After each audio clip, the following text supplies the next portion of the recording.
रानो चिड़िया उड़ती जाए फुर फुर फुर। चंदन वन के सुहावने माहौल में सुबह का सूरज चमक रहा था। इसी जंगल में दो पड़ोसी पक्षियों का मिजाज और उनकी किस्मत बिल्कुल अलग थी। विशाल बरगद के पेड़ पर कालू कौवा अपनी चमचमाती गद्दी पर बैठा मजे मार रहा था, जबकि पास ही के नीम के पेड़ पर रानो चिड़िया अपने छोटे से घोंसले में अपनी नन्ही बेटी गुड़िया के साथ किसी तरह दिन काट रही थी। अरे ओ रानो, कहाँ चली अपनी इस छोटी सी टोकरी को लेकर? सुना है आज सुबह से तुझे दाने का एक तिनका भी नहीं मिला। मेरी दुकान पर देख, बासमती चावल और महंगे मक्के के ढेर लगे हैं, लेकिन तुझे तो उधार देने से रहा। सही कहा कालू जी। जिसके पास दिमाग नहीं होता उसकी तकदीर में सिर्फ सूखा अनाज ही लिखा होता है। रानो बेचारी सारा दिन मेहनत करती है, फिर भी शाम को खाली पेट सोती है। कालू भैया, मेहनत की रोटी भले ही कम हो, लेकिन पेट और नियत दोनों को चैन देती है। भगवान जब एक दरवाजा बंद करता है तो मेहनत करने वालों के लिए 100 नए रास्ते खोल देता है। मुझे किसी के आगे झुकना पसंद नहीं। मम्मा, हमें कालू चाचा के महंगे दाने नहीं चाहिए। आप जो सूखी टहनियों और पत्तों से स्वादिष्ट भोजन बनाती हो, वही मेरे लिए सबसे प्यारा है। रानो अपनी बेटी को लेकर आगे बढ़ गई। कालू कौवा मन ही मन चलता रहा, क्योंकि वो जानता था कि भले ही उसके पास दाना बहुत है, लेकिन रानो के हाथों के स्वाद का मुकाबला पूरे जंगल में कोई नहीं कर सकता था। मौसम ने अचानक करवट ली। दोपहर होते होते आसमान में कजरारे डरावने बादल घिराए। हवाएं इतनी तेज हो गईं कि बड़े बड़े पेड़ों की डालियां आपस में टकराकर टूटने लगी। फिर शुरू हुई भीषण बारिश। रानो का छोटा सा घोंसला उस तूफानी बारिश को झेल न सका। एक तेज आकाशीय बिजली कड़की और जिस टहनी पर रानो का घोंसला था वो टूटकर सीधे बहते नाले में जा गिरी। मम्मा, हमारा घोंसला बह गया। मेरी सारी खिलौने वाली सूखी डालियाँ पानी में चली गई। मुझे बहुत डर लग रहा है मम्मा, बहुत ठंड लग रही है। रोते नहीं मेरी गुड़िया, हिम्मत रख। तेरी माँ के पंखों में जब तक सांस है तुझे कुछ नहीं होने देगी। देख, सामने उस पहाड़ी की चट्टान के नीचे एक खाली जगह है। हम आज रात वहीं रुकेंगे। रानो उड़ती हुई नदी किनारे चट्टान की ओट में पहुंची। वहाँ हवा का थपेरा कम था। रात भर बारिश बरसती रही और रानो अपनी बेटी को अपने पंखों के घेरे में छुपाए बिना सोए जागती रही। सुबह की पहली किरण जब खिली तो आसमान साफ हो चुका था। रानो और गुड़िया भूख से बेहाल थी। रानो दाने की तलाश में उस अनजान पहाड़ी के पीछे घने जंगल की तरफ उड़ी।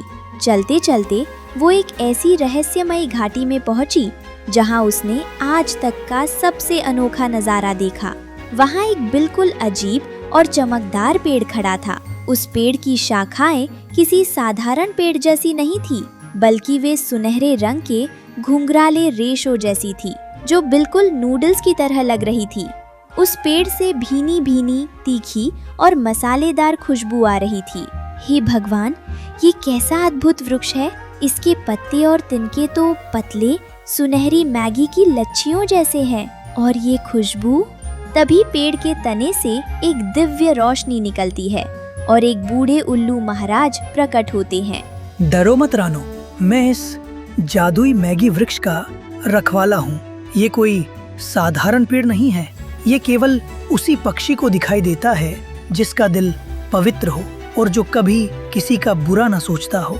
प्रणाम उल्लू दादा, मेरी नन्ही बेटी भूखी है और हमारा घर भी बारिश में बह गया। क्या मैं इस पेड़ की कुछ सुनहरी मैगी की लच्छियाँ ले सकती हूँ? रानो, तुम्हारी सादगी और मेहनत से मैं बहुत प्रसन्न हूँ। तुम न केवल इस जादुई मैगी को अपने भोजन के लिए ले जा सकती हो, बल्कि अगर तुम इसमें अपने हाथों के कूट कर बनाए तीखे मसालों का तड़का लगाओगी तो जो भी इसे खाएगा उसका पेट और दिल दोनों तृप्त हो जाएंगे। लेकिन याद रखना, इसका उपयोग केवल मेहनत और भलाई के लिए करना, लालच के लिए नहीं। उल्लू महाराज ने रानो को जादुई मैगी के कुछ सुनहरे गुच्छे और मसाले के खास दिव्य बीज भेंट किए। रानो खुशी खुशी उन बीजों और मैगी को अपनी चोंच में दबाकर वापस नदी किनारे अपनी बेटी के पास पहुंची। रानो ने नदी किनारे की पक्की मिट्टी, सरकंडों और पत्तों की मदद से एक छोटा सा स्टॉल लगाया। उसने जंगल से लाल मिर्च, काली मिर्च और उल्लू महाराज के दिए जादुई मसालों को कूटकर एक अद्भुत मसाला तैयार किया। फिर उसने एक बड़ी सी मिट्टी की मटकी में नदी का पानी उबाला और उसमें जादुई मैगी की सुनहरी लच्छियां डाल दी। जैसे ही रानो ने उस उबलती मैगी में अपना खास तड़का लगाया, उसकी तीखी, चटपटी और सौंधी खुशबू पूरे जंगल की हवाओं में तैरने लगी। उसी समय बस स्टैंड से भीगते हुए 2 राहगीर तोते और कबूतर वहाँ से गुजर रहे थे। अरे भाई कबूतर, जरा रुको। ये कैसी लाजवाब खुशबू आ रही है। ऐसा लग रहा है जैसे किसी उस्ताद ने स्वर्ग का भोजन पकाया हो। वो देखो, रानो चिड़िया मिट्टी के चूल्हे पर कुछ गर्मा गर्म बना रही है। चलो चलकर देखते हैं। दोनों रानो के स्टॉल पर पहुँचते हैं। रानो बहन, ये क्या चीज पक रही है? इसकी महक से तो हमारी भूख 4 गुनी बढ़ गई। ये मेरी खास चटपटी जादुई मैगी है भैया। इस बारिश के मौसम में एक बार खाओगे तो ठंड गायब हो जाएगी और दिन भर ताजगी रहेगी। तोते और कबूतर ने जैसे ही पहला चम्मच अपनी चोंच में लिया, उनकी आंखें फटी की फटी रह गई। जादुई मैगी का रेशमी स्वाद और रानो के कूटकर बनाए मसालों का तीखा तालमेल ऐसा था कि वे उंगलियां चाटने लगे। अद्भुत, अकल्पनीय। रानो बहन, मैंने अपने पूरे जीवन में ऐसा स्वाद कभी नहीं चखा। इसमें जो मसालों का तालमेल है वो तो कमाल है। हमारे लिए 2-2 प्लेटें और पैक कर दो। देखते ही देखते रानो चिड़िया की चटपटी मैगी की खबर पूरे चंदन वन में जंगल की आग की तरह फैल गई। चील, बाज, मैना, गौरैया, मोर, हर कोई रानो के स्टॉल पर लाइन लगाकर खड़ा होने लगा। रानो की दिन दूनी रात चौगुनी कमाई होने लगी। दूसरी तरफ कालू कौवे का अनाज का गोदाम सड़ने लगा। पक्षी अब सूखे बासमती चावल या महंगी मक्के खरीदने के बजाय रानो की 10 रुपए वाली चटपटी मैगी खाना पसंद करते थे। कालू की दुकान पर सन्नाटा पसर गया और उसके दिल में जलन की आग सुलगने लगी। ये कल तक मेरे सामने 2 दाने के लिए तरसने वाली चिड़िया आज मुझे नीचा दिखा रही है। आखिर इसकी मैगी में ऐसा क्या है जो पूरा जंगल इसके पीछे पागल हुआ जा रहा है? कोरी, मुझे कुछ करना होगा वरना मेरा धंधा पूरी तरह ठप हो जाएगा। कालू जी, अगर रानो मैगी बेचकर अमीर बन सकती है तो आप क्यों नहीं? आप शहर से बढ़िया मक्खन और महंगे सॉस लेकर आइए। हम रानो से भी बड़ा स्टॉल लगाएंगे। कालू कौवे ने अपनी जमा पूंजी निकाली और शहर के थोक बाजार से महंगे डिब्बे, मक्खन और विदेशी सॉस खरीद लाया। उसने रानो के स्टॉल के ठीक सामने एक चमचमाता हुआ स्टॉल लगाया और जोर जोर से चिल्लाने लगा, आइए आइए चंदनवन वासियों, यहाँ शहर की असली मक्खन और महंगी VIP मैगी खाइए। रानो की उस सूखी देशी मैगी को भूल गांव के सरपंच कालिया कौवा और कुछ अन्य पक्षी कालू की दुकान पर गए। कालू ने महंगे सॉस और ढेर सारा मक्खन डालकर मैगी तैयार की, लेकिन कालू को खाना पकाने का कोई तजुर्बा नहीं था। उसने सॉस इतना ज्यादा डाल दिया कि मैगी एकदम खट्टी, कड़वी और चिपचिपी बन गई। ये क्या बना दिया कालू? इसमें तो सिर्फ कड़वापन और सिरके का खट्टा स्वाद आ रहा है। पूरी मैगी गला दी है। महंगे सामान से स्वाद नहीं आता, स्वाद हाथों के हुनर और नियत से आता है। सारे ग्राहक कालू की दुकान छोड़कर वापस रानो के स्टॉल की तरफ भाग खड़े हुए। कालू हाथ में कड़छी पकड़े मुंह लटकाए खड़ा रह गया। रानो की ईमानदारी और मेहनत से खुश होकर उल्लू महाराज फिर से रानो के सपने में आए। रानो, तुमने जादुई मैगी का कभी गलत इस्तेमाल नहीं किया। अब तुम्हारी गरीबी के दिन खत्म हुए। अगली ही सुबह जब जंगल के पक्षी जगे तो वे एक ऐसा चमत्कार देखकर हैरान रह गए जिसकी किसी ने कल्पना भी नहीं की थी। नदी के किनारे जहाँ रानो का छोटा सा स्टॉल था, वहाँ अब एक विशाल, खूबसूरत और मजबूत मैगी का घर खड़ा था। उस घर की दीवारें पकी हुई सुनहरी मैगी की तरह मजबूत थी। छत पर रंग बिरंगे मसालों जैसी सुंदर टाइलें लगी थी और खिड़कियां पकी हुई हरी मिर्च और टमाटर के आकार में चमक रही थी। मामा, मामा देखो, हमारा अपना मैगी का घर। ये कितना सुंदर है।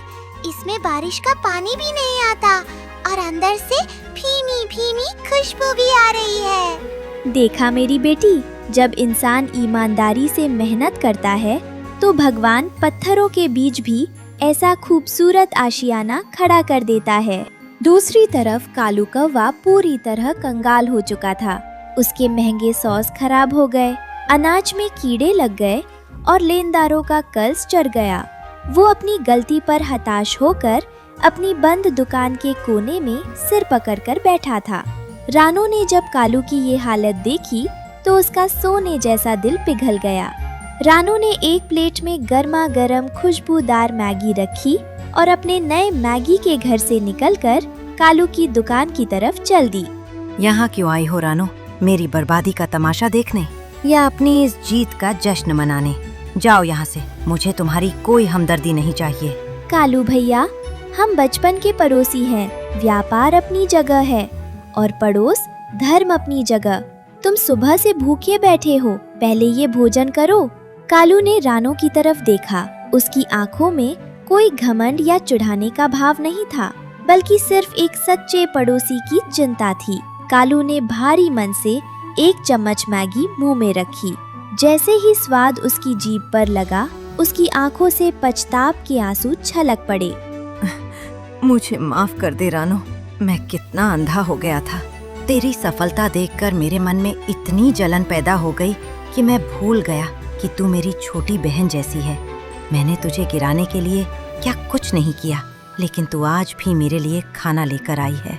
पुरानी बातें भूल जाइए कालू भैया, जलन से कभी किसी का भला नहीं हुआ। अगर हम दोनों मिलकर काम करें तो ये चंदन वन खुशहाल हो जाएगा। मिलकर? लेकिन रानो, मेरा तो सब कुछ खत्म हो चुका है। मैं तेरे किस काम आऊँगा? आपके पास व्यापार का तजुर्बा है और मेरे पास ये हुनर। आप हिसाब किताब और व्यवस्था संभालिए और मैं अपने मैगी के घर में पकाने का काम करूंगी। हम दोनों मिलकर इस पूरे जंगल की सेवा करेंगे। कालू कौवे का सारा अहंकार हमेशा हमेशा के लिए खत्म हो चुका था। उसने रानो के सामने अपना सिर झुकाया और उसका साझेदार बन गया। कुछ ही दिनों में चंदन वन का नजारा बदल गया। रानो का वो विशाल जादुई मैगी का घर अब पूरे जंगल का सबसे लोकप्रिय रेस्टोरेंट बन चुका था, जिसका नाम रखा गया रानो कालू जय वीरू मैगी पॉइंट। हमेशा याद रखना मेरी गुड़िया, जीवन में परिस्थितियाँ चाहे कितनी भी कठिन हो, अगर नीयत साफ हो और मेहनत पर विश्वास हो तो जादुई पेड़ भी उगते हैं और मैगी के महल भी बनते हैं।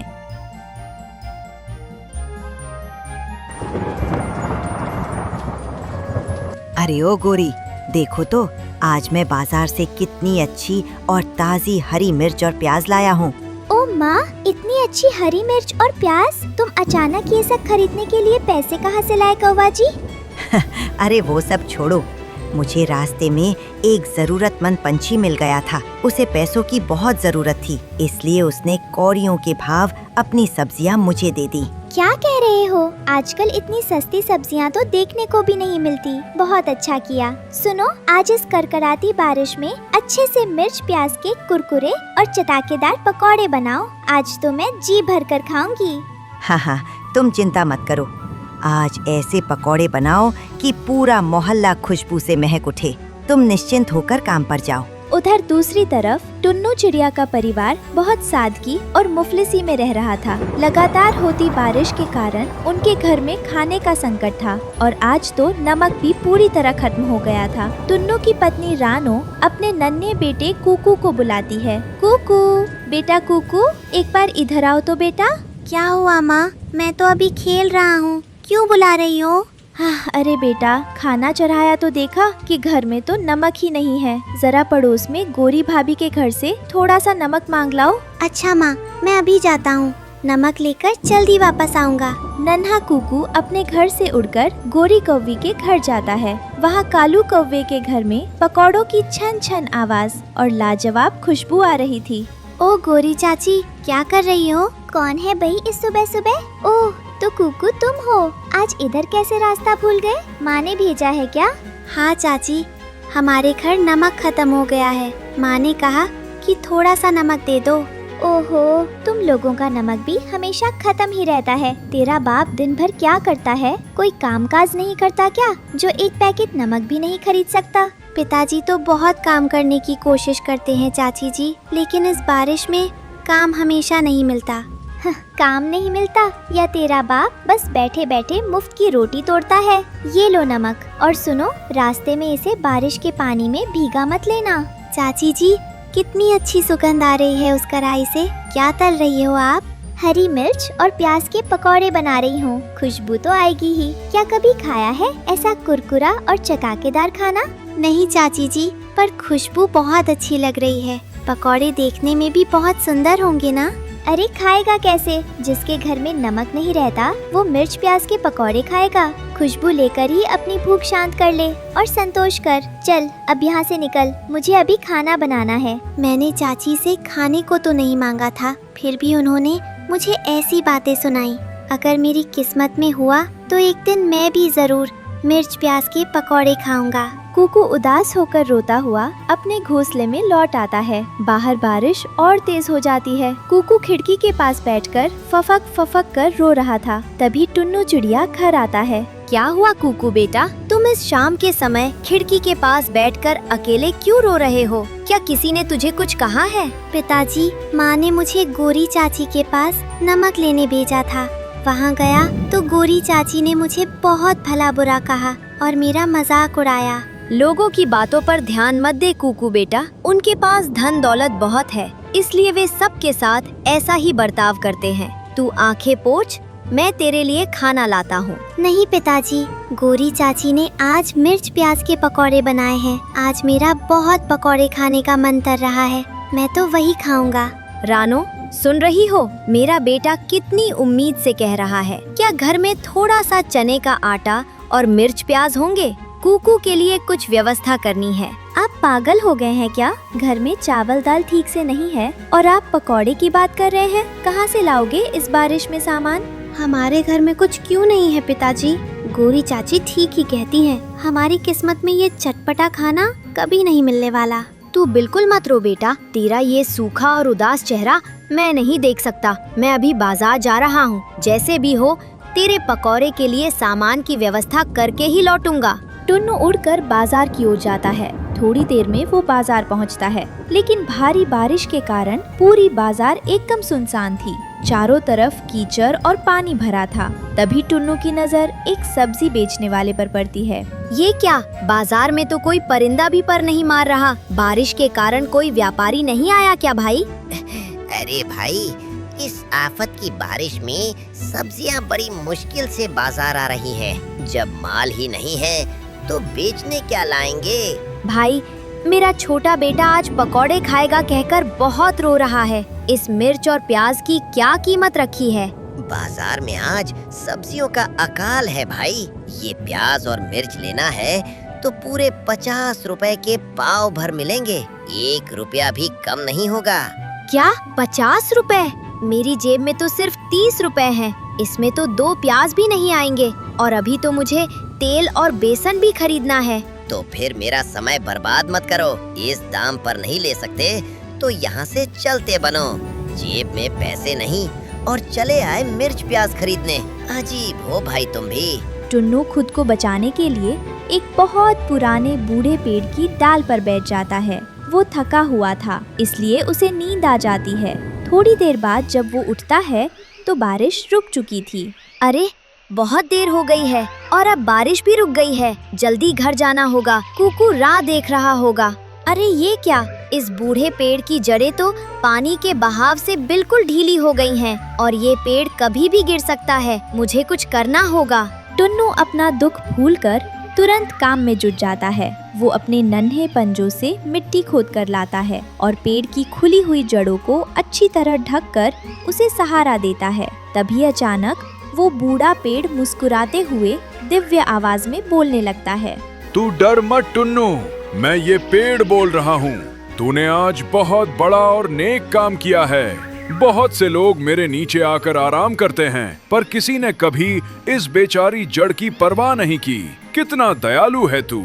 मैं तो एक छोटा सा पंछी हूँ पेड़ भैया, आप हमें छाया और आश्रय देते हैं, इसलिए मैंने आपकी थोड़ी सी सेवा कर दी। देख टुन्नू, तूने मेरी निस्वार्थ मदद की है, इसलिए मैं तुझे उपहार स्वरूप ये जादुई लकड़ी की टोकरी देता हूँ। इसे संभाल कर अपने पास रखना, ये तेरी सारी इच्छाएं पूरी करेगी। ये तो एक साधारण लकड़ी की टोकरी है, इससे मेरी गरीबी कैसे दूर होगी पेड़ भैया? ये कोई साधारण टोकरी नहीं है, ये तुझे कभी निराश नहीं करेगी। लेकिन मेरी एक शर्त है टुन्नू, इस जादू से जो कुछ भी भोजन या धन मिले उसे तुझे जंगल के बाकी जरूरतमंद और गरीब पंछियों के साथ बांटकर ही खाना होगा। मैं वादा करता हूँ पेड़ भैया, जो भी मुझे मिलेगा वो मैं अकेले उपयोग नहीं करूँगा, गरीबों के साथ बांटकर ही खुशियाँ मनाऊंगा। तेरी बात सुनकर बहुत अच्छा लगा। अब जल्दी घर जा, देख तेरे अच्छे दिन आने में ज्यादा देर नहीं है।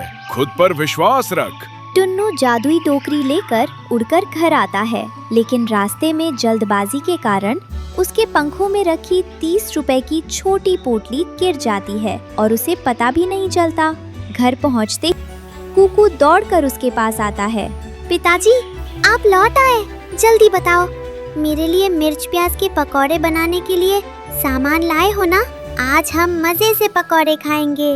बेटा, बाजार में जाकर देखा तो मिर्च प्याज की कीमत इतनी आसमान छू रही थी कि मेरी हैसियत से बाहर थी। पिताजी, आप परेशान मत हो, ये लकड़ी की टोकरी जो आपको मिली है, अगर ये सचमुच जादुई है तो हमारा घर खुशियों से भर दे और मुझे ढेर सारी मिठाइयाँ और पकौड़े दे। अचानक वो लकड़ी की टोकरी हिलने डुलने लगती है, जैसे उसमें जान आ गई हो, और देखते ही देखते टोकरी के अंदर से गर्मा गर्म पकौड़े, स्वादिष्ट मिठाइयाँ और ढेरों अनाज की बारिश होने लगती है।